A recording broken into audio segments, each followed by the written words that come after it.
name is Susan O'Day, and I'm EVP and CIO for the Walt Disney Company, and I could not be more thrilled than I am to intro this panel that you're going to hear from in a moment of these amazing, esteemed colleagues for those of you in the Hidden No More program and for coworkers for those of you from Disney. I know this morning you had a nice briefing from the Gina Davis research work, which is incredibly telling and profound work that has impacted the industry really over the last few years. Media companies are amazing places. We are able to create great emotion through our stories, share wonderful visions and stories, but we also, there's a bit of a historical, I won't call it a dark side, but a historical unintended consequences. And so the stories we tell, the biases we create, the people that we show, oftentimes sets whole industries either forward or backwards. And so for women in tech, STEM, and other research areas, the media back, we're talking now in the 70s and in the 80s, and even a little bit more recently, but we're going to pretend like it's a little bit further away, with things like in America, we all know Revenge of the Nerds. Does anybody, is that a global phenomenon? I think. Is everyone familiar with Revenge of the Nerds? I know when you see the Revenge of the Nerds, we all say, oh gosh, I want to go work in computers. I want to be one of those guys. No, of course not. And so women are oftentimes, when we see these images and see these stories, we're oftentimes like, no, you know, I think I'm going to go do something else where I can be with people and be a part of a team, be part of, have a sense of greater belonging. The good news is those same media companies now understand. And Walt Disney, we like to think we're leading the way in really understanding what it is to have a truly inclusive community, to what it is to bring science and technology into every aspect of what we do and celebrate all of the wonderful men and women who lead the way in science and technology, but especially recognizing the women here in this room and around the world who have really stepped up and said, I am Hidden No More. This is what I do. I'm proud of it. I'm going to work this, and I'm going to continue to expand my community. In reading the bios, I'm pretty sure, and I understand the charter of the Hidden No More, and we're going to play a video in a moment. I'm pretty sure most of the women in this program are not hidden. They are an incredible group of accomplished women in terms of whether it's the PhDs or the doctors or the founders of companies or CEOs. It's really remarkable. And so, again, I am just so proud to be standing here and just introing the panel and have an opportunity to interact. I'm also here to also introduce and share Women in Technology, Women Plus Technology, which is a Disney organization which was founded, I guess, maybe 4 or 5 years ago now, which is a resource network of women and men across the company who are very much focused on how do we create an inclusive culture that really embraces and brings more and more people, and particularly more and more women, into the field of technology. And we do it by building community, we build it by providing development opportunities, training opportunities, as well as just colleagues that can help share experiences to help learn how do you drive your own advancement and how do we create situations to help women continue to grow. So before I could ramble on about how excited I am, but I'm more excited to hear the panel. So I'm going to introduce Nancy Faginas-Cody, who will then facilitate this wonderful panel. Oh, no, I'm not going to. We're going to play the video, which will introduce much better than I would the Hidden No More.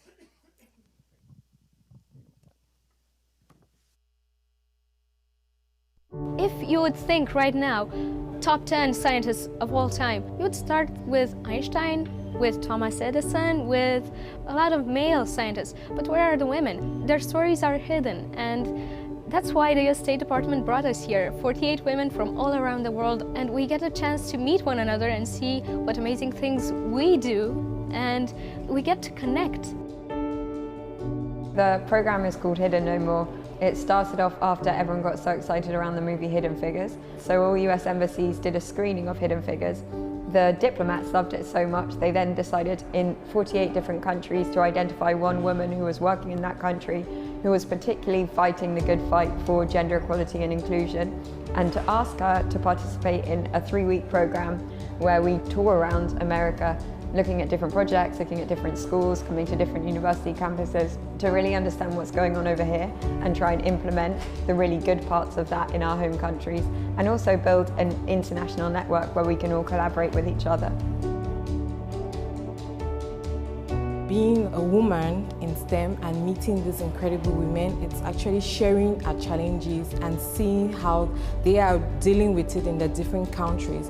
But most especially is actually what are we doing together, because most of the times we think we are alone, but now it's a collective action. Let us do it together. This is what we can take back to our different countries and implement.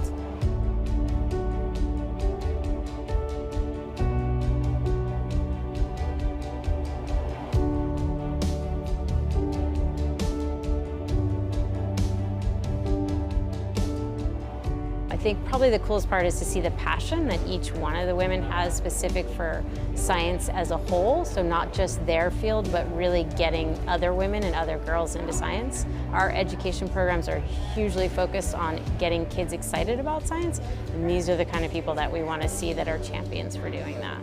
I love it. The film Hidden Figures demonstrates the power of storytelling and the power of media and entertainment to start conversations that otherwise might not have been had or might have been had at the fringes and not brought into the mainstream. And it just is that sort of catalyst that sometimes you need to make progress. I think it's an absolutely incredible film and it's inspirational for a lot of reasons, but one of the main ones is these women weren't getting anything out of it other than pushing the American dream a bit further, and they were doing it for that. They were doing it for the maths and the science, not any of the glory. And I think that's such a valuable message for young scientists like me, and also young scientists training, becoming, starting their science adventure. My advice would be to stay curious, keep asking questions, keep discovering new things, keep learning. I would say to the children, go out and explore. So many points, and I wanted to give up. Like, it was so hard, but the fact that you just know that you can do it and you have that strength in you, so don't give up. The things that you get to do with science and engineering, with any job you could go into, are so valuable and so worth it, and you will be designing, creating, changing the world. This will open doors to the rest of your life, so just stick with it, and I promise it will be worth it.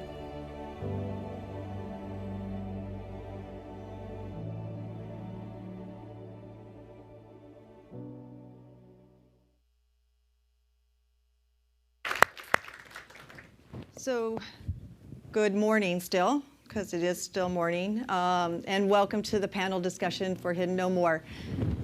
So if you don't have goosebumps after seeing that, you might not be awake. It's amazing to see what this program is, and it's an amazing opportunity for Disney to be able to participate, and frankly for me to be standing, or sitting in this case, next to these four really accomplished women. The HiddenNoMore movement, because I believe it's a movement, really affords us all the opportunity to really have women tell their story about their journey in STEM and to celebrate those successes that they've had. It also affords us an opportunity to share those stories more broadly in video and those things, but also to share them as we're going to share, and you have been sharing over the last few weeks, in the stories we're going to share here today. The four women that I have the opportunity to sit next to today are all accomplished women in their STEM careers. They've all come at it from different cultures, from different backgrounds, from different challenges, and they're going to get a moment here to share their story with you. What I hope for you today, though, in sitting here and hearing all of this, is that you come away with a sense of empowerment and inspiration to tell your story and tell your STEM story to others. It's very powerful that we share what we've accomplished, we share our stories with other women, and we share that with the next generation of females that are coming up in this area. So with that, I want to introduce the panel. And so here we go. I have this in a different order than actually how we're sitting, so there we go. So I'm going to start with Dr. Omolola Salako from Nigeria. Shaista Afridi from Pakistan, Maryam Alblooshi from United Arab Emirates, and Aurora Villagra from Paraguay.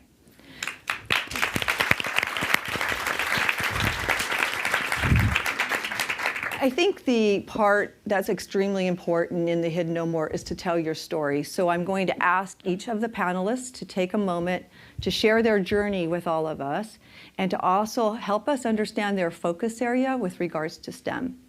So I'll start to my left. Thank you, Nancy. Assalamu alaikum wa rahmatullah, and good morning again.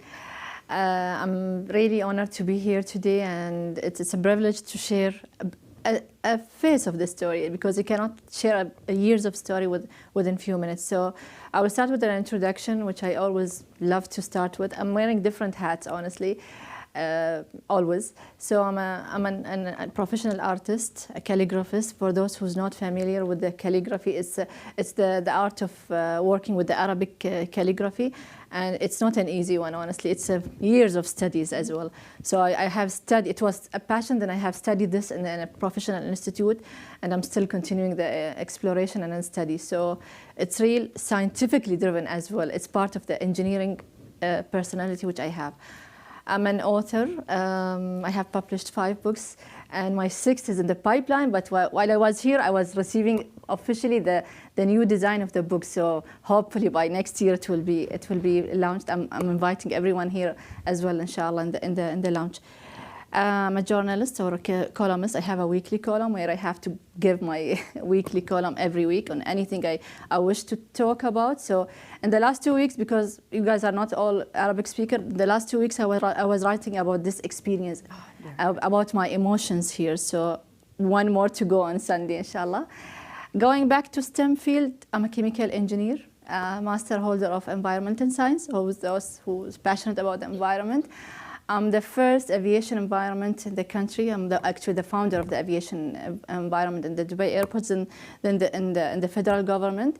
I'm the first leader for the region. I used to represent 20 states in the international meetings, mainly with ICAO, which is International Civil Aviation Organization.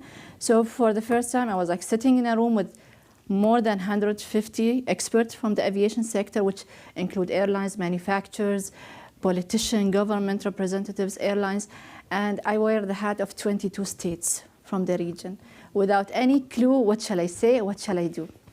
So I was so panicking. It's been like 10 years ago, it's no more. Back home, I'm the Environment Studies Manager in the General Civil Aviation Authority and the State Lead Negotiator for the Climate Change and Environment, as well as Permanent Representative in the Committee of Aviation Environment Protection. It's a lot of titles. I don't want to continue mentioning the titles, but what I'm proud of, it's all these titles didn't come overnight. It took a long time of study. My study was not an easy study, honestly. For those who think that I'm from UAE, it was not an easy study. I had to work 7 hours in the airport, then I have to drive 2 hours every day to my university. And coming back in the night, again, I have to resume the second day in the airport, 7 a.m. to 1 p.m. Then again, it's another journey to my classes. So it's been 4 years with this routine. I have to work hard. I have to prove myself. I have to be in master classes. And even my thesis was one of the toughest theses in the region. It was in the aircraft performance and noise. And you know, noise is an issue internationally as well. So I had the chance to work with many organizations, international, with MIT, with lots of European colleagues back home. So this is just a brief.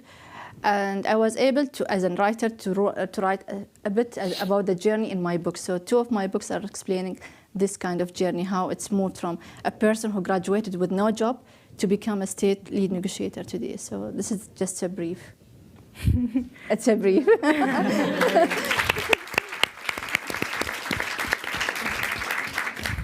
Aurora. I actually don't know how to go from there.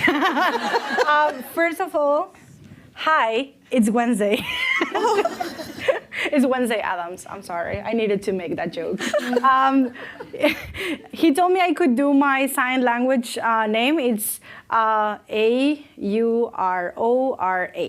So I learned that back at home. That's the only thing I can say in sign language. Okay, so Aurora Villagra. I'm from Paraguay. I'm a science and biology teacher. I'm also the president of the Youth Council back at home. It's an organization with 30 people from 18 to 30 years that are trying to do not just talking about the issues, but trying to as hard as we can to collaborate with possible solutions. I'm also a volunteer and an advocate and an activist for ladies, not to say girls, participation in STEM. So I volunteer at the Benjamin Franklin Science Corner, which is an American space that does science outreach.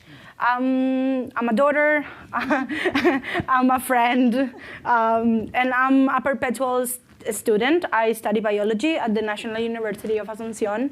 Hopefully I will graduate. I'm also an English teacher sometimes, and that's what I do.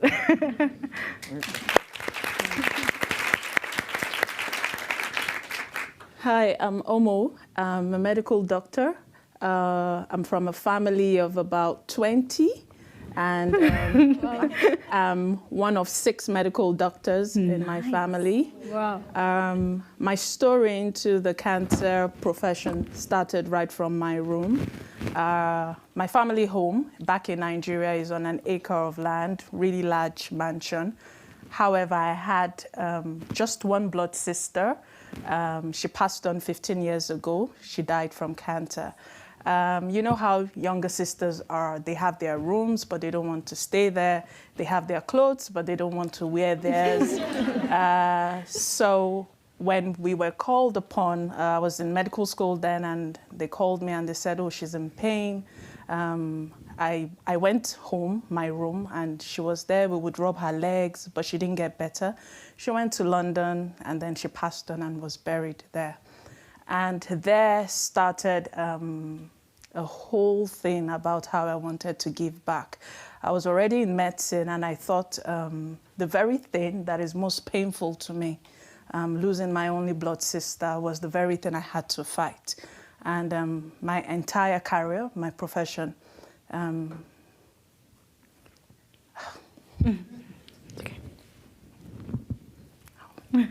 can't cry.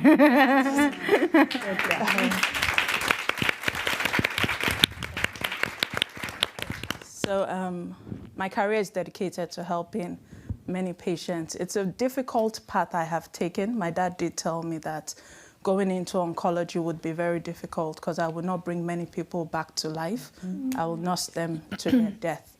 And 13 years down the line, I'm at that point where I am completely tired of dealing with so much pain on a daily basis, making life and death decisions.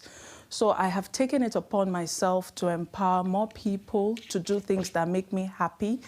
I'm also gifted with so many attributes for possibilities. I draw. I attract a lot of people to myself in terms of internship. I have great ideas. I'm sensitive to my environment. And one day when I was with my patient in the clinic, I saw about 12 patients, and all of them came with advanced disease, big lumps. They were all on their way out of, advanced disease. And I asked each of them, why have you come to the hospital so late? We can't treat, even with the facilities we have here. And they all said something that rang a bell. If only we know where the right doctors are, where the right hospital are, we know where the resources, the information, we probably will present to you earlier. And that inspired me and my team to come up with the Oncopadi Cancer app, which, whether you are rich, you're poor, you're educated, you're not, if you have a telephone, you can go on www.oncopadi.com and ask to speak to a cancer doctor, ask a question, find out resources. And that has been very uplifting because I created it for Nigeria. But today we have now done consultations in America, India, Nigeria in particular. And for me, I'm just really privileged to sit here for many reasons. Walt Disney is part of my childhood. I sang all the songs with my sister, and I'm happy that I'm able to sit here again and talk about her. She's no more, but I still can talk about her in the most positive way available to me. Thank you.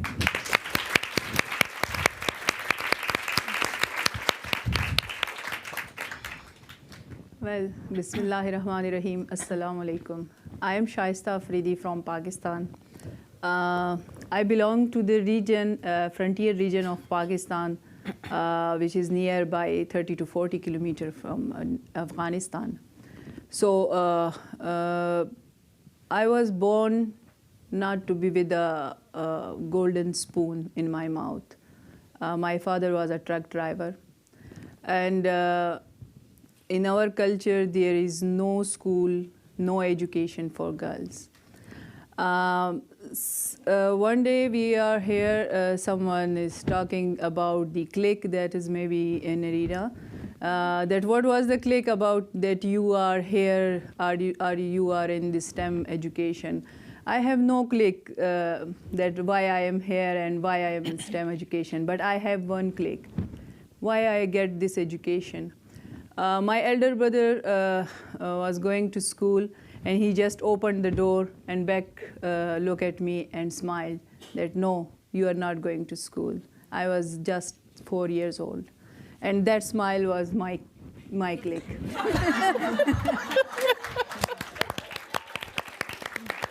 Because I was in thought that we both are kids. He is my brother, I am sister, but I have no idea that I am female, he is male. Believe me, I have no idea. I was just, if he is born from my mother, from my father, why I have no access to the education? But well, my elder brother is very kind, and he was the one who teaches me A for apple, B for boy. When he came to school, I was his student, and he was my teacher. So today I'm here due to him. When the journey started, all of my village leaders, so-called leaders, politician leaders, there are traditional leaderships. There is no government, no rules, no laws in our cultural areas, in our traditional areas. So there are traditional leaders who ban my education, that no, you are not going for any education. But my father was very supportive. He was my hero. He can't afford my education, but he can afford all the blames that they are put on me, that I am a loose collector girl. I faced a lot of harassments. I openly telling these stories that I am suffering from all of things what you are saying, like here. There is the gender discrimination, there is the sexual harassment, there is no space for women, no space. I am very happy to be between you today. I am very happy. It is a life achievement award for me. I did my master in chemistry, but I was the girl who support myself for my education to work in a parlor. It was, for me, maybe $20 for day at that time. I'm earning $20. It's a low cost values for me, but just for my education, it's being a high value. Then I did my master in chemistry. I passionate. I married with a man whom we love each other. That was a very successful life. I have 2 kids, but I being divorced due to cultural issues that I am not afraid from them. I am doing a job with a man. All of men are like my boyfriends. Yes, seriously, they are telling stories about me that I am with him, I am with him, I am with him. Yeah. So that's why I get divorced. I sacrificed for my 2 lovely sons. Maybe you've seen a lovely video of him. He was very happy and dancing that you are come to home. But I sacrifice is not for myself. I sacrifice for all the girls, for all the young generation who belongs to my area. All sacrifices. Maybe I am not very well spoken in your English language because we have some language issues. I am Urdu spoken and Pashto spoken as well. But what I am telling to you that this journey is not, for me, this IVLP program is not just a program. It's not just a training. It's not just I am sitting here to telling you a story. It's not a story, it's a life. It takes 40 years of my life, but I'm giving to them. But to set myself as a role model for them, I proudly about to say that I am the one who started STEM education in Pakistan in my region for the first time. I am leading 24 scientific model labs in my province. I established, maybe some of you visited the science science center in Orlando.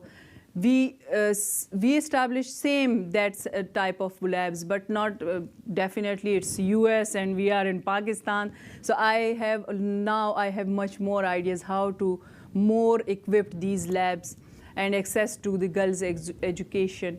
And now I'm proudly saying that from my village, 50% women in education. Nice. And I was the first. I received a letter from Taliban. If you know about the Talibanization in Pakistan, I received a letter, my father received a letter about me from Taliban, that if she is working with a man, you will see her head in your dinner plate. That was the time I can show you the letter. That was the time I break my career. They stopped me to sit in a house and this and that. But it's a God wishes. God, if God wants to be, it must be. Yeah.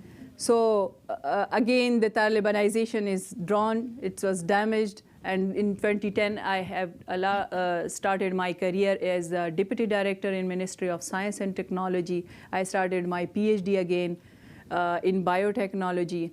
So what's my accomplishment in science and technology as a STEM leader? One, I have established 24 model labs in Khyber Pakhtunkhwa, Pakistan. Secondly, I promote science and technology for women. Women in science, I announced the awards for women in science, but it's really painful when there is no one single application for women. Right. There is no single application. I was wondered that what the hell? So why there is no woman in STEM? Right. No woman. We are announcing award for them, and there is no woman. Yeah. Then I realized this. I accidentally come in this stage on this area of STEM. That no, I am the one. Should I get this award? Because it's for me, not for them. I have published 9 papers in biotechnology, and you can all of you can see my pictures and videos what I did in Ministry of Science and Technology, www.dost.gov.pk. You can see it.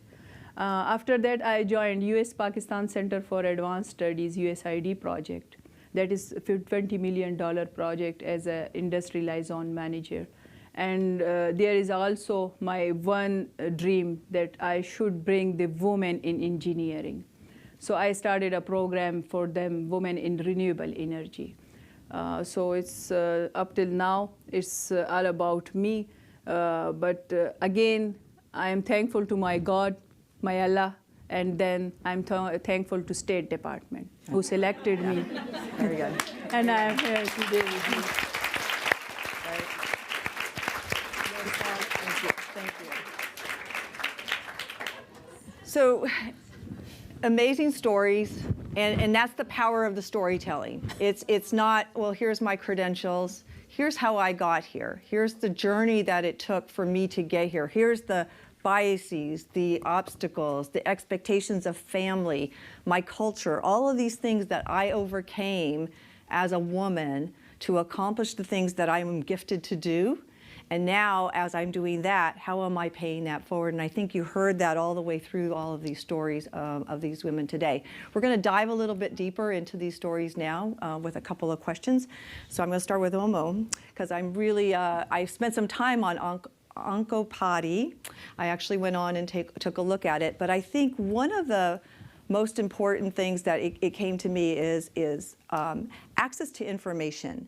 Women having access to information on an equal playing field as their men counterparts. That's a big deal maybe not always in the United States, but it is geographically in different areas. But this piece of software that you put, an award-winning app, is actually leveling that playing field. Can you tell me, tell the group a little bit, maybe some successes that you've seen from women who maybe would have been underserved in the area of understanding their cancer, understanding access to support and treatment plans. Can you kind of share how that has actually broken that barrier? Okay, so in Nigeria, 50% of cancers are occurring in women, breast and cervical cancer. So for every 10 patients I see, 5, 6 are women. Secondly, 80% of all cancer patients present really late. And it's not because they can't afford care, they just don't know where the hospitals are. There are 100 radiation oncologists in my country. I am one of them, and I'm the youngest of them. So it's really difficult to find 100 people out of 200 million people. Right, right. It's as simple as that. Now, of the 200 million people in Nigeria, about 120 million have a telephone that they can use, WhatsApp, and go online. Oncopadi basically responds to questions.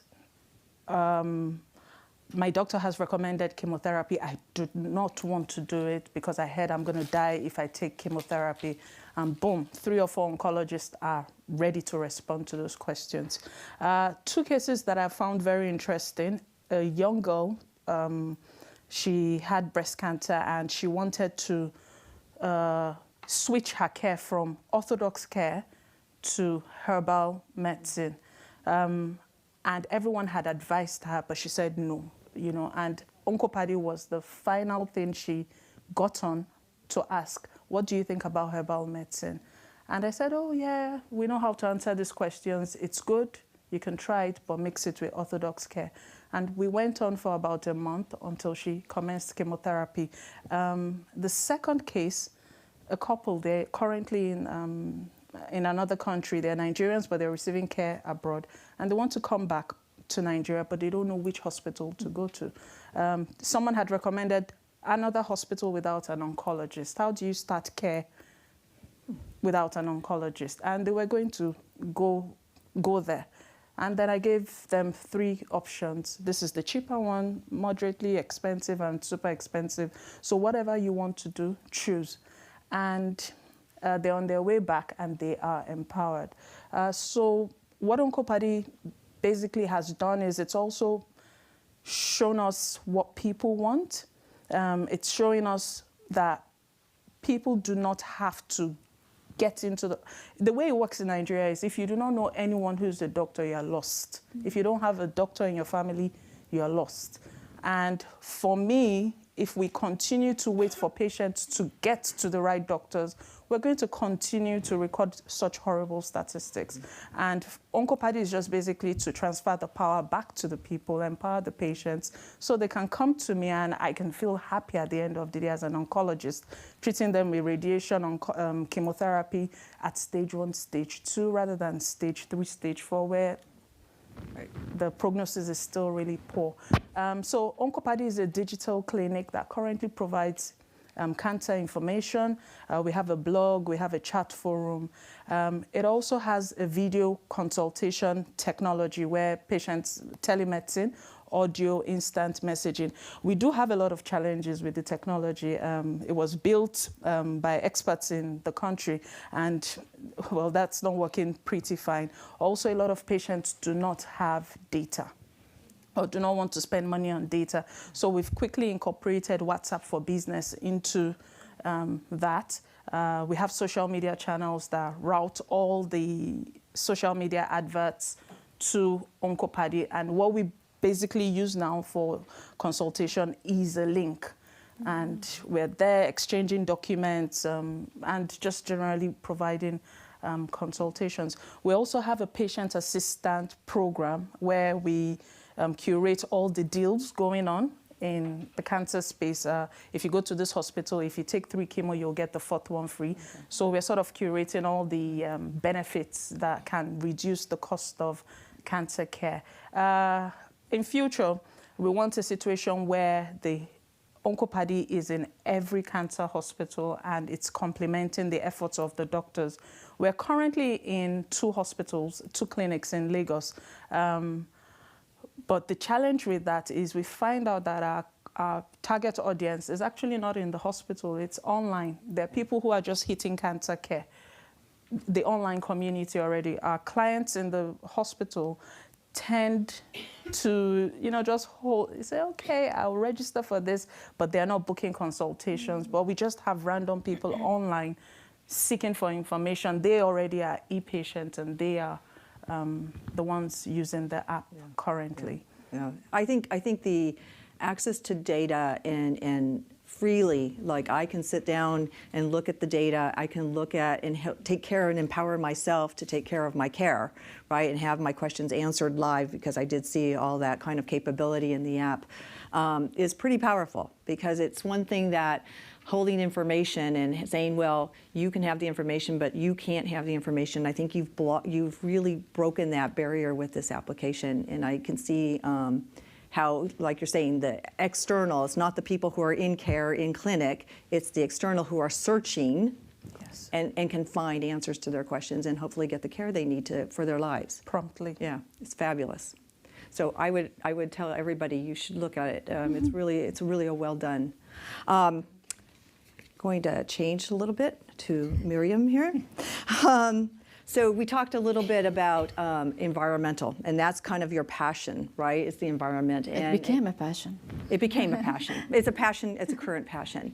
And I think that as you described your background of coming into aviation, and it's balancing, you talked about noise specifically, but it's about balancing aviation with the resources and the natural resources and climate and protecting the earth from all the impacts that humans have on a regular basis.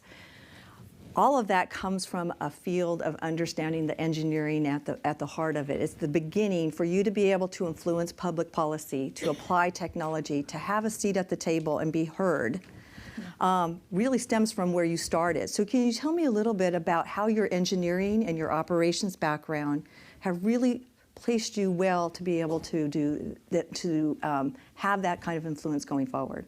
Okay, let's go back to the background. I'm a chemical engineer who started her career in the oil sector. Honestly, I'm an oil sector. I'm a fan of the oil processing and the sector. So my environmental career started there. And there was a request to move from the oil sector to the aviation, which is totally with zero knowledge.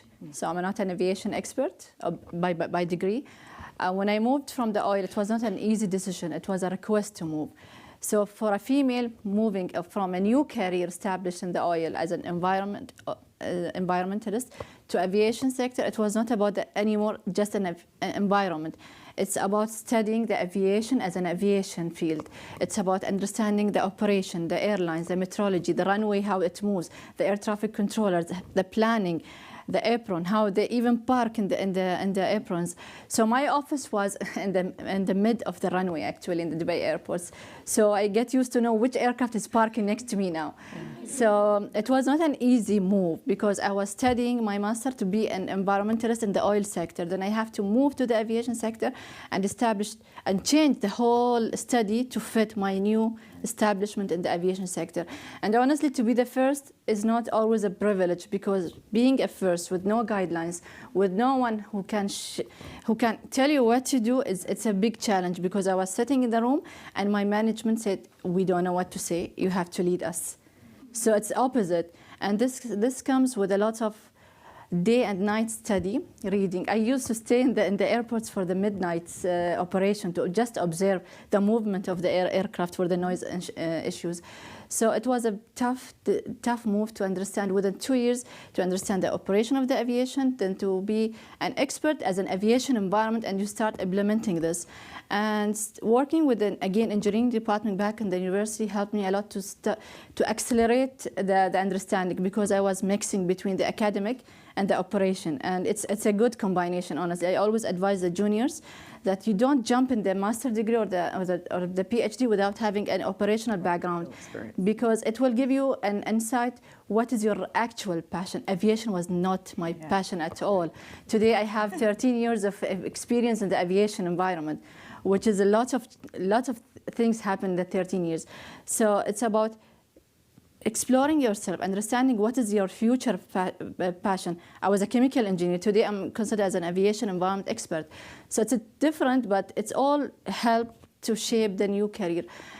Being a policymaker today, after the operation, I'd be moved to the. I've always been moved. It was not my option to select my career. So, but I always admire those who helped me to do the decision, and they were always male colleagues. So I was privileged to have this community. So when I moved to the federal government, it's another move. It's not anymore you are an operational person. My director general, in the first week, he told me when he was leaving the office, you need to switch your mind. It's not about technical aspect, it's about the political aspects, which was a weird word for me. What does this mean? I didn't have any clue about what's happening in the climate change discussion in the UN. So overnight, they said, you need to be a negotiator. You need to handle the UAE file. You need to work with the region. You have to be in the IK. You have to be seconded to Montreal. It's a lot of stories and a lot of debates and negotiation. I'm coming from a family, is very conservative family. We are not allowed to travel alone. I was the first engineer, so I broke the first rule. I was the first female traveling in my family, and my father was supporting me, and he had like always he was receiving always a calls from the cousins.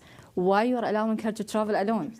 So it was not an easy move, ladies. I'm traveling now occasionally every month, but it's not easy at the beginning. So my father was in a very tough situation. Is he gonna obey and follow the cultural stuff within the family? I'm not saying about the country, within the family, or he should support me to be what I am today.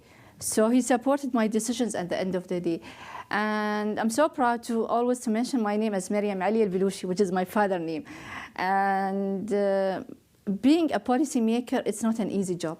You need to read a lot. You need to be updated with the operation. It's not about sitting in the office and you create a policy. It's about a lot of reading, benchmarking with other international states. And I'm always sitting with, you are all familiar with Emirates, Etihad, Dubai airports. I have a lot of stakeholders back home where I have to sit with them and chair a meeting and be a step ahead of them. So shaping a policy was not an easy job. I had to read for 1 year, do benchmark with European state, with Australia, with US. And one of the elements helped me to do this is the strong network I built during my internship in Montreal. So 5 months of working with the different disciplines, different international organization states, and creating the network was a key element which helped me to shape the first environment policy in the country.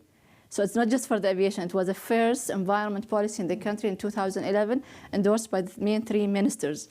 So it was really a milestone. It's a history for me, actually. And I remember when I finished in the signatures of the minister, I told my boss, I need to leave now. So I'm done. It's the first policy in the history of the country. It's not the country, the whole region. So then the other countries for like Bahrain, Egypt.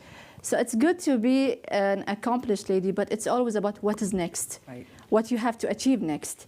So the next was creating the climate change document, the strategy, where you have to be aware of the whole situation, what is the different positions in different countries. And to be a lead negotiator is not about pressing the button and say a statement. It's about very fast, quick, analytical thinking, and you have to be very spontaneous with. I have a lot of ladies here from the African region, from the Europe, from US, from Australia. So in the meeting, I have to listen to all their bosses, leaders in the room, and I have to create my statement sometimes spontaneously. And to please everyone, sometimes it's a very stressful job, honestly. It's not an easy to be a politician.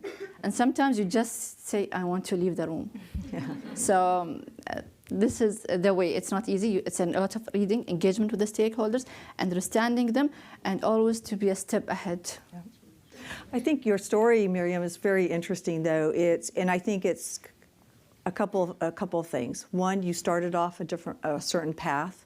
Others saw differences in you or more in you, and mentored, sponsored you to move to something else, and you were open for that move. And I think that that's a really great lesson for all of us, because the trajectory of our careers is not going to always be this way, the ladder kind of concept. It may be more like the jungle gym, horizontal, right? And we'll move over and up and over and up, but we need to be open for hearing somebody seeing potential in us and saying, hey, I think you could go and take your chemical engineering and apply this to aviation and actually use that and prosper and set tone and style, and also then become a policymaker out of it. I used to be a very shy person, by the way. I used to be a very shy person, I know. This is unbelievable. I used to be a very shy person. There you go. And in my bachelor degree, I couldn't raise my hand to ask any question to my doctors, which totally changed in the master degree. I became their colleague. Yeah. So it's not an easy transformation. It's a lot of efforts, it's a lot of investment, it's a lot of listening to others as well. Yeah. Sometimes you need to listen to others. Right, right. I think, yeah, great. Yeah. Aurora. Yes. So I think, as you described, your background, you as an educator have a very unique direct impact on young females who are trying to figure out, like, what do I like? Yes. What subject areas am I good at? Also, what's the expectations? I might be good at math and I really like math, but people want me, as we were talking earlier, I want to be a mom. And so I can't be a mom and a mathematician. I need to be a mom. It's an or condition. So a little bit, if you can describe, how do you use the classroom? How do you use the platform of your classroom to influence women, young women coming up, to really be interested in science? Okay, so as I told you, when you have societal expectations put on girls especially that are growing up, that are figuring themselves out, it's a little bit complicated, because you have not only the girls to take into account, because you have also the parents, and then you have school administrations, what you are telling to kids. So I think it's just a little bit of modeling their expectations and breaking the paradigm that is on one or the other. It's like making them understand that if they want to be moms and stay at home, that's perfect, but that there's always a choice. And it's not to choose one thing or another. You can be whatever you want, as long as you put in the work and as long as you feel confidence in yourself. I also try to model a little bit of role modeling, not only by myself. I think it's also having the other moms come into class. We have career days. So when moms are coming, and some of them have 5 or 6 kids, and they are telling them, especially the girls, what they are doing on a day-to-day basis. I think it's breaking the paradigm that is one thing or other. You need to try to do as much as you can from your place, and as long as you feel comfortable, I think that's the way to go. Yeah, we talked a little bit about it being an and message, right? I can be a mom and a scientist. Exactly. I can be a mom and whatever. I don't have to choose the or, but it really is changing those cultural expectations and actually modeling it as you're describing, so that women, young women coming up will say, wait a minute, I can have a different life and I can do these things differently. One of the other things I think when we were talking earlier, we talked about technology, and as we all know, technology in the classroom is pretty pervasive here in the United States. But technology just for technology's sake, sitting in a classroom is not productive, and you have a really interesting kind of idea about applying the technology and using it with a purpose and an objective. Can you share that a little bit with the audience? Okay, so I made a joke back in St. Petersburg that every single teacher has 3 different lesson plans. The one that he or she makes, the one that goes along in the classroom, and the one that he or she could have wanted to go into the classroom.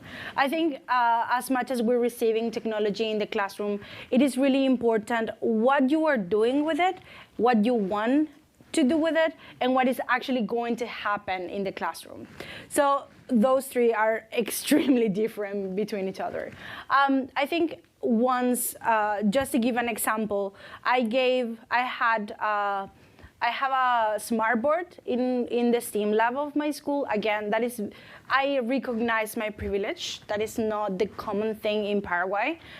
Public schools do not and will not have smart boards within the next 10 years. So I come from a private school, again, very, very, very privileged. I have simulators in my class. So I can just, I want to show them how the heart works.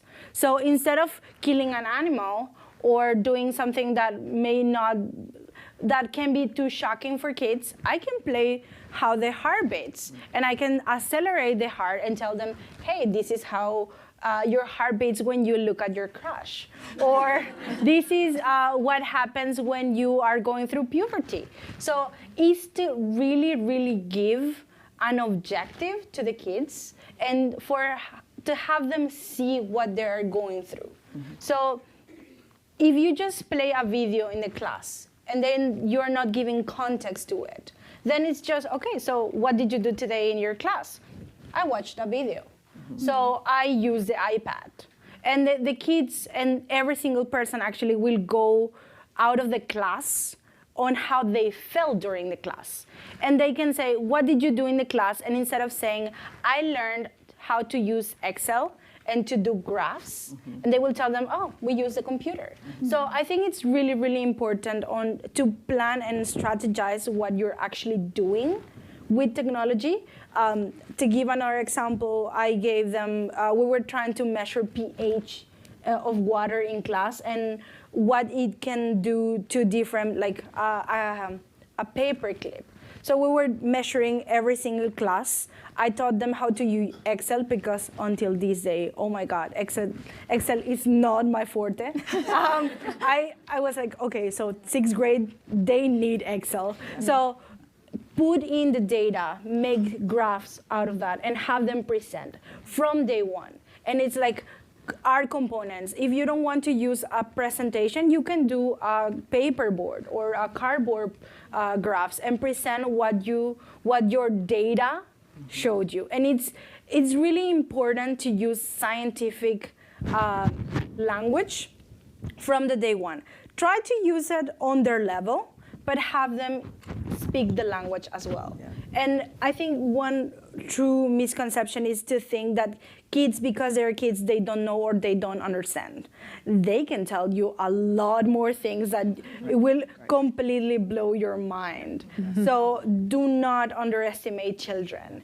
And I think as much as you can use everything as a tool, that will enrich your experience, and it will, with the time, break those paradigms that you can be 1 or 2 or 3 or 4 or 5 things. And as Barbie says, you can be whatever you want to be. That's right. Very good. Yeah, I think I love the idea of science with technology, like you've just done with Excel, with the ability to storytell. How do I take data and storytell it? And I think you've kind of linked all those things together, which is really quite interesting. Shaista. So what I wanted to talk about a little bit, and you touched on it when you were giving your introduction, is about the 24 labs that you helped establish.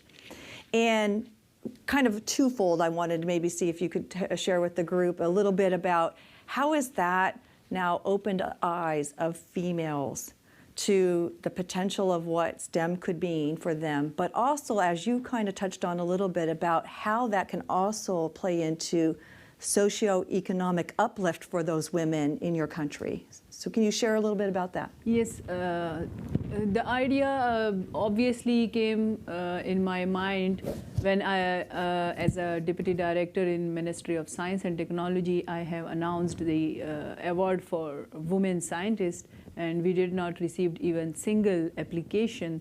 So that is stuck in my mind, that why we have no scientist in STEM education or no women scientists. So I proposed to my government that why not we should this STEM education starting program from the kids level from 0 to 16.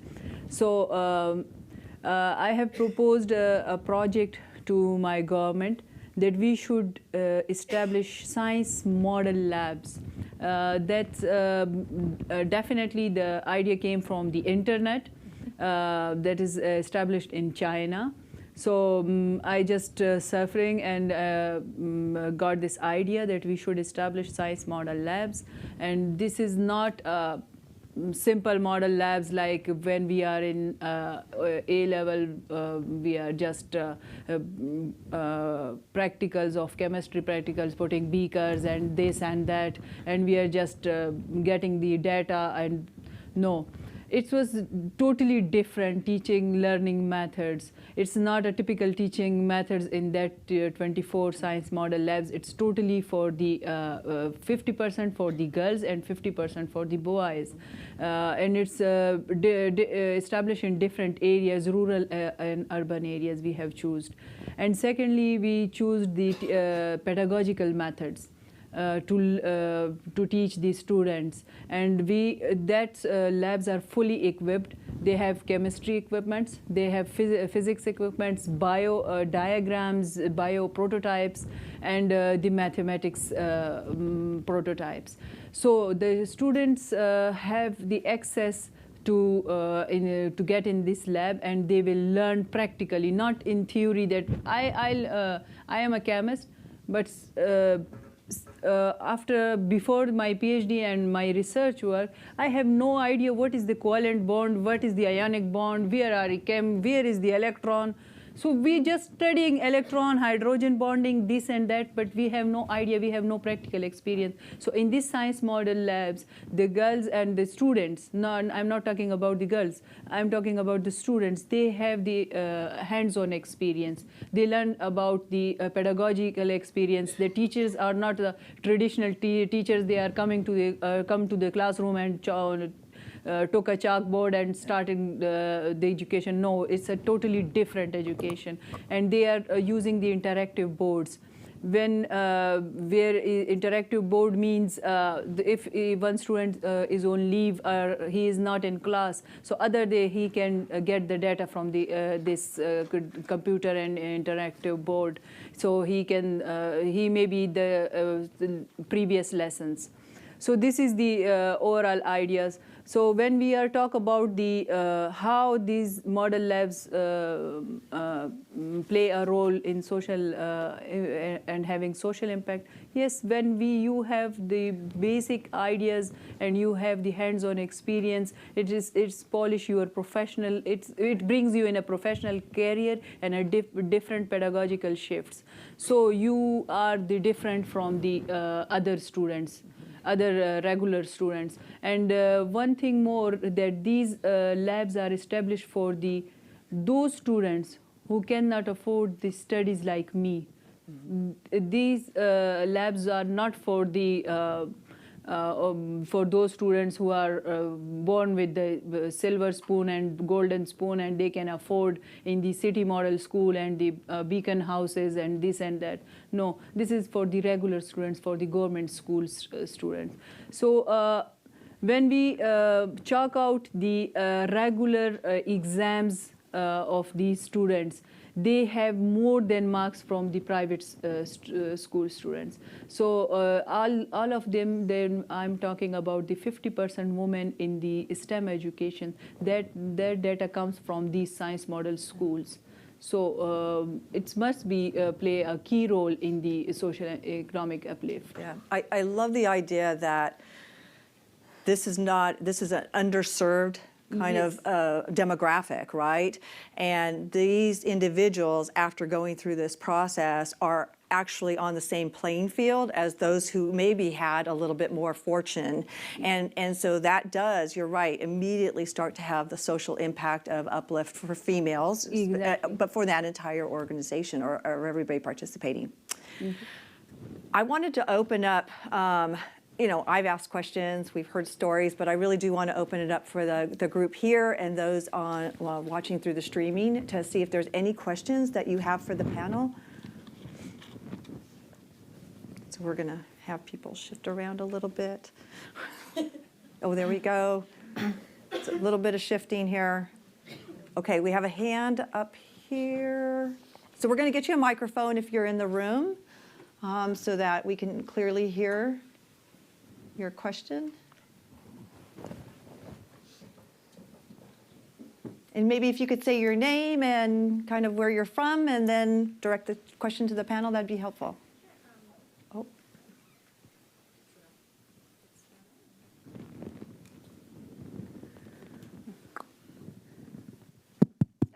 Hello. Now it's on. Hi, my name is Sarah Depew. I'm an associate software engineer in Direct-to-Consumer International, and I'm from Colorado. Something that I noticed that your stories are just so inspiring. They started inspiring me as a fellow woman in technology. I want to go out and do something now. I just feel I'm like, I need to go do something. It's the Captain Marvel effect. That's what I call it. What would your advice be to someone who wants to start going and do something? How can I have an impact on my community? What would be something that's like, I want to know what your advice would be to start making an impact here at home. You know what I'm saying? And who would like to take that one? I can take it. Go ahead. Okay, so thank you so much from the beginning. It's so important to take that step and say, I want to do something. I'm working not only in the classroom, but in so many different social communities and social initiatives. The first thing that I will tell you is that it's not always going to be easy. You're going to cry sometimes, but you can schedule your cry time and then take a deep breath and then continue. With my VP was like, okay, so we're going to send these emails, we're going to cry for 5 minutes, we're going to take a shower, and then we can go back. So be ready for the challenges. Be ready for the challenges, be ready for people to tell you no, be ready to answer questions that you don't want to answer, and continue. I think it's kind of the cliche of saying, do not give up. And sometimes we don't take into account that the road is not easy. So be ready for that. Yes, don't give up, and continue working, and start. And I would just like to add, just do it. The minute you find a problem or you have an inspiration, pen it down. Spend some time thinking around it. Identify people who are already solving the problem or doing something similar to what you want to do. Speak to them, learn from them, and then think about how you want to solve the problem. One problem I have is I'm a doctor, and people believe that I should stay in the hospital. But I tell them, no, I am beyond the walls of the hospital. So you will find certain stereotypes, certain norms, certain ways people want you to solve the problem you have identified. You just have to do what you believe in. But with what you believe in, ensure that that solution will really impact. So there's a bit of research you have to do to the solution you want to create. Yeah, my advice will be, it's a bit different. I had this always in my mind. I was always thinking about others' opinion or perception. And it's not healthy to think about others. It's not healthy at all. I got stuck in one of the years. So it's about you to explore what is the real passion you have and what is your identity. When I say identity, it's not just about the STEM. Yesterday when we had the session about the mixture of art and science, this was so touchy to me. Thank you, State Department, for that. So I was really thrilled that I thought at the beginning I'm doing some mix in my career, in my life, but this is Maryam. I'm an author. I have to believe I'm an author who can utilize the skills of writing to be helping the engineers in the future. So my books are more outreach or the accessible than me being available in a physical shape. So it's about understanding what is your other passions and align all these passions together. It's not one, as you said, it's not about or, it's about and. So being focused on yourself, and it will take years to understand what's other key factors and tools you have. STEM, it's a tool. When we graduated from the engineering schools, it's just a tool. So people can divert from one career to another because they have the background that they can shape it in the way that suits them. It's about you at the end of the day. It's like the dressing room. At the end of the day, you will organize it the way you want to do. So we are females at the end of the day. So think about yourself, forget about the others, and the impact which we are talking about will happen because it's lead by example. So it will take years. Some of the projects I used to work on in the silent mode for years, and people keep telling, she's sitting in the office without doing anything. So it's not about thinking about what they are saying. It's about, I know after 3 years, I'm submitting this, I'm presenting this in the name of the state, and this is the way I answer people. It's not anymore we argue. You don't go in the argument, you don't debate, you just accept it and you move. Very good. That is very good. Well, you are right, Maryam. I'm second you that first of all, you think about yourself, that what abilities you have. If you have the abilities, you can do it everything. Believe me, if I can do everything, I wish you all can come to my country, my region, and my home. And I wish I have a pictures or video you can see it, that from which region and from which culture I came here. So if I can do it, you can do it. And forget about it, that you are a female. And forget about the society, that they are saying like they are throwing things on you, that you have no character.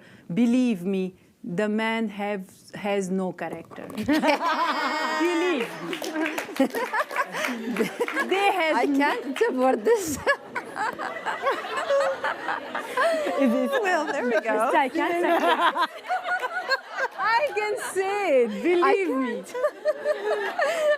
And the other thing, you should take it in mind that there is no age to start anything.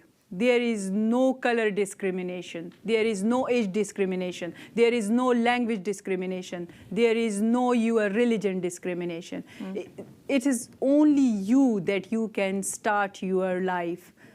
I give you one example. Maybe you will mind it or you will accept it. See the president of US government. He started his career in 78 years of age. See the Canadian government president. He started his career in 35 years of age. So what is the big difference? He started his career in 70 years age, and he is now the president of US Donald Trump. And the Canadian government president started in a very young age. So we cannot say that, oh, he is on this point, I can't go to this point because I am now overage. I am divorced, I am a lady who cannot speak in your language. No, I can do that. So be yourself, be confident, forget about everything. And yes, loyalty is the priority. Yeah. Loyal to be yourself. Yeah. It's your life. God gives you life once. Yeah. There is no other chance. Now you have your calling, right? You have a calling about, don't listen, listen to your own self. Don't do that. Be bold, find your passion, and really pursue that. And only you can do it. And then it's unbounded. It's really, really between our two ears as to what's binding us and saying, oh, we can't, we can't, we can't. And I think as you've heard all 4 women here, no, we can. You can. We all can. So that's wonderful. So any more questions? Who we have?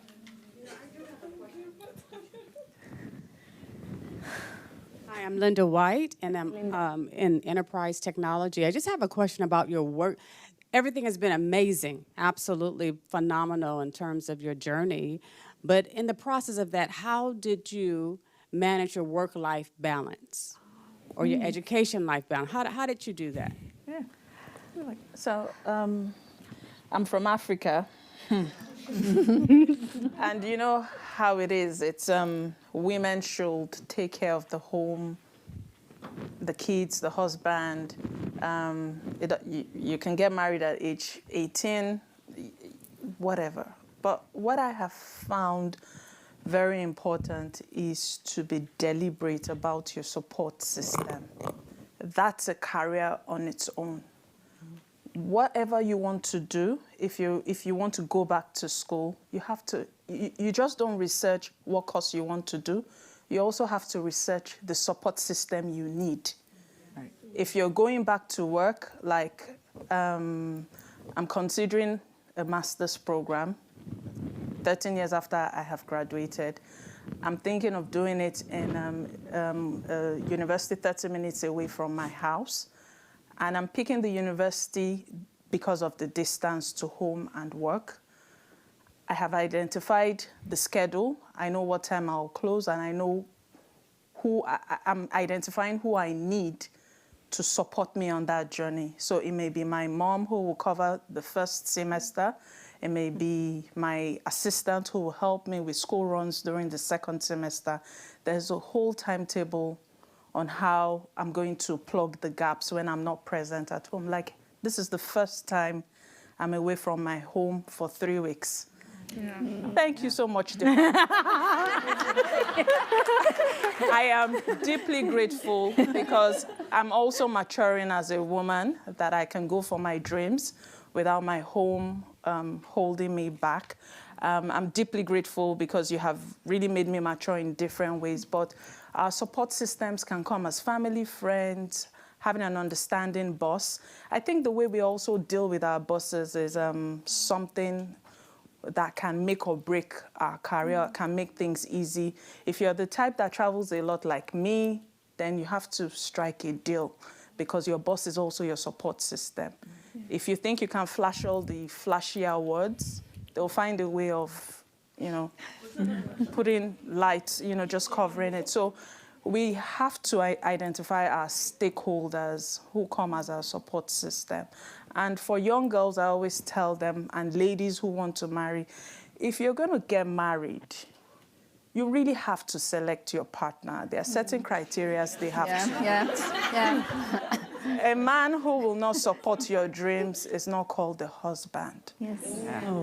It's not about life partnership, it's now. If he's not going to support you now, he's not going to support your life. And then just leveraging on what you have. I think we have a lot of resources around us, our friends, sharing problems, talking to them.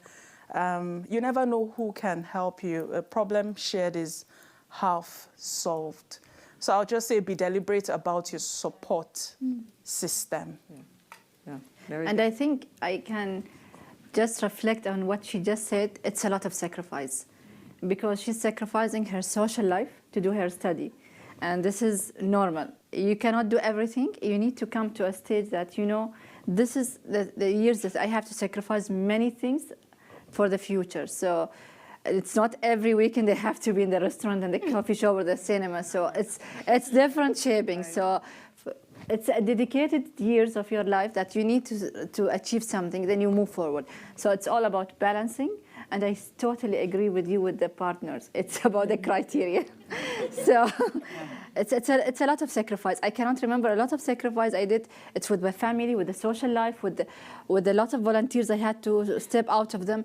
So, but it's you who decide and set the time and the schedule, what it's exactly I want in this time of the year. Yeah, and just like women, when we're teenagers, when girls start their menstrual period, goes on for a very long time, and then they approach menopause. Everything is in seasons. There's the season to take care of the kids, grow them up, merge that with work. There's the season where in late 30s, 40s, you look like you're 18 again. You can dress up and you're sort of free from the kids. They're much older.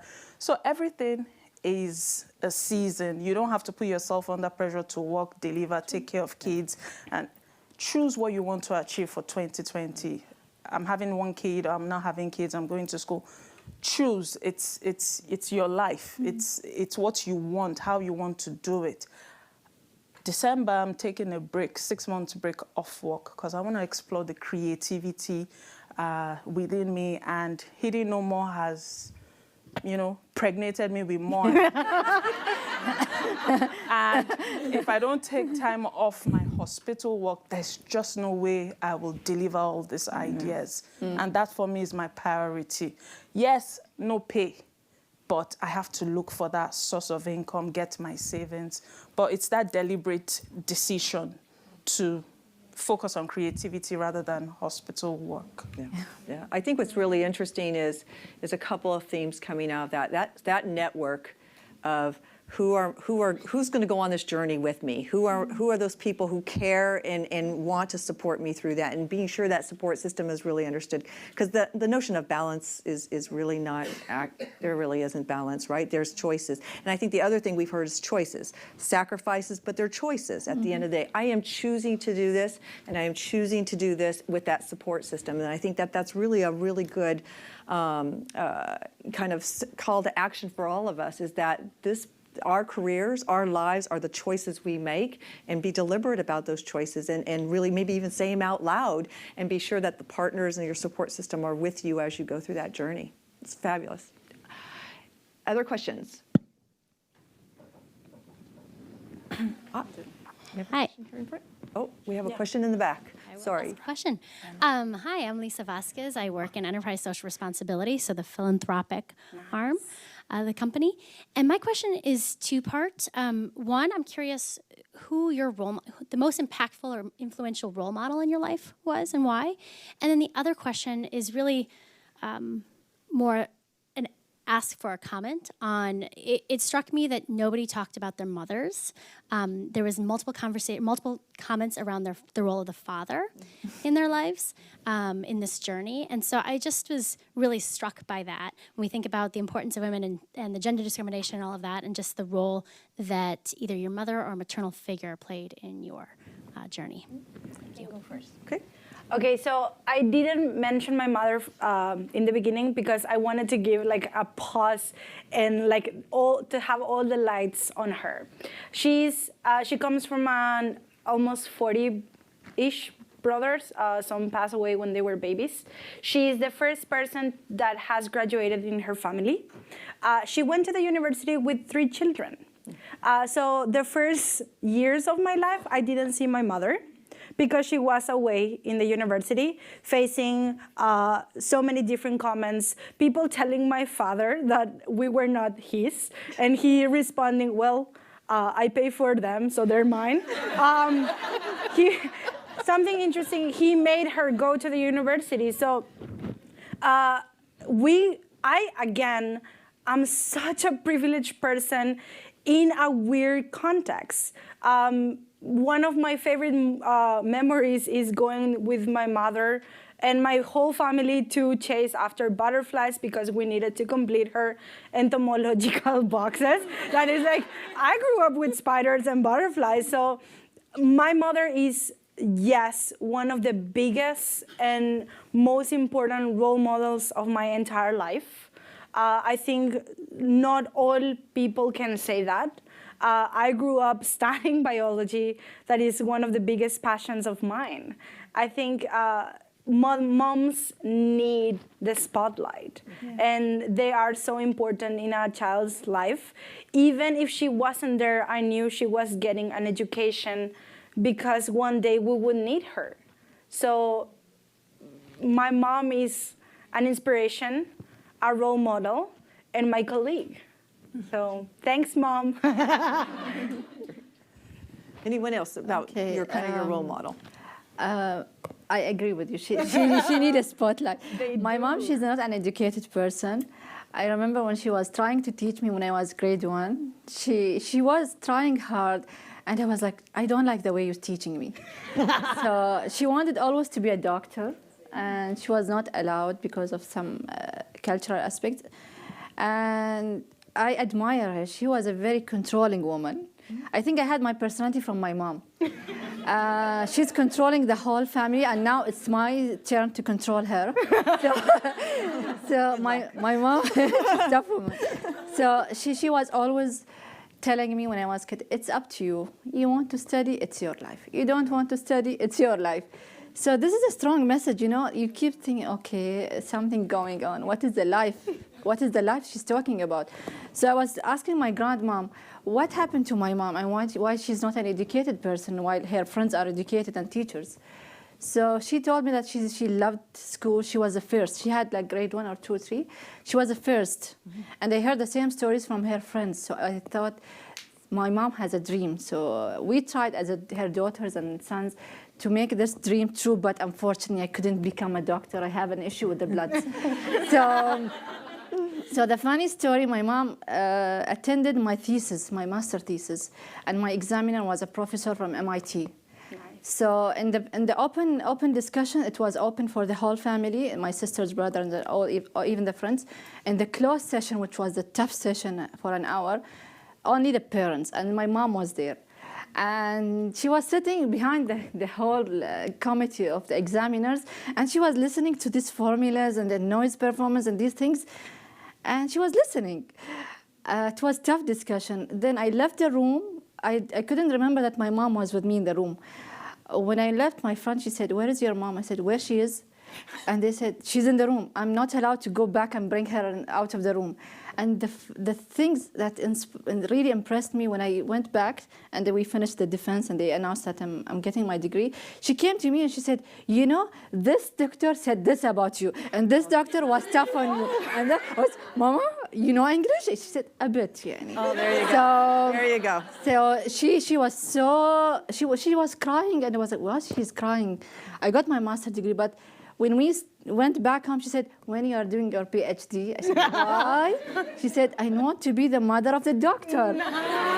So she still holds this dream, and I wish that one day I will do it for her. But you know, it's good to have a mom who has a dream, and she keep repeating the dream for the. Alhamdulillah, we are a good family, and my sister, she's the first lawyer. I'm the first engineer. And my sister, the youngest sister, she's the first one to be in the health sector. Now the youngest one she's gonna be a dietitian. We need her in the family. And one of the sister this was a tough decision of my mom. She's living in Japan, and she's studying international relations, Japanese culture. Imagine a lady of 17 years old, she's living in Japan, which was not easy for us to be traveling that time. So my father and my mom, they supported this. It's a big sacrifice that a mom leave her daughter to travel. I know the feeling because I took her from the home. I put her in Japan, in Tokyo. Then the way back, I was crying the whole flight. In the 9 hours, I was crying. She's my sister. So imagine the emotional things that a mom goes through. They have to sacrifice. They have to let you go. So it's not an easy, and they are the strengths that we have in our life. So yes, I thank you, my mom. I'd just like to add to that. I remember failing my maths course in secondary school. My sister failed her physics. And so my mom sat us down and she said, "You know what? When you sleep this night, I'm going to put shaving cream and I'm going to rub it on your hair so that the next time you're in class, you're just going to think about passing your exam." So that night, in my room, my sister and I took one of my sister's bed and we put it up on the door. Because that woman, she's really serious. She's going to get her hair off our heads. We have a local song in Nigeria. We say, "Iyaniwura." It means our mother is golden. Yes. For me, my mom was the first beautiful woman I'd ever seen. She has long black jet hair, red lipstick, red nails, curvy, beautiful woman. She was always with my dad on the floor. They had these drawings. They're both engineers. And they would work from 4 p.m. till 12 p.m. They'll sleep off on the floor. We'll wake up in the morning, and they're back with their rulers and pencils. And I learned hard work from them. Yeah. My dad did a lot of the talking, but my mom was always with her briefcase. She was the chief negotiator. My dad would mess up a discussion, my mom would go. And then, yeah, my dad has to see this. And then when the money comes in, he will say, "I did it, I did." And then my mom would just be there, and she's just looking, but we knew she was the brain behind his success. Right. And we took a lot of that learning, and for me, I had no excuse. Hard work is family value. You just have to put the hard work in, and you also have to look good. You have to speak well. You have to smell nice. When I was going to get married, my mom said, "Do you even know how to cook?" I said, "Yes." And then she said, "So for the next 2 weeks, you're going to cook the whole meal for the house." And then she, sort of speed coached me on cooking all the different meals. And now she's at home. She's taking care of my 2 kids. She's at home. The next 3 weeks, she's going nowhere. But she said, you know what, get me a nice dinner dress, this perfume, and I'm going to spend a lot of money. There you go. So, Mom, I love you. You've been a great negotiator. I really, really am glad that you're so alive. And I'm really favored because every year I am raising the bar in taking care of her. When she grows old and passes on, I want to beat my chest and say I cared for her to the best of my ability. I don't want to, you know, get beautiful material, beautiful casket. I'm doing it right now while she's on earth and she's healthy and she's alive.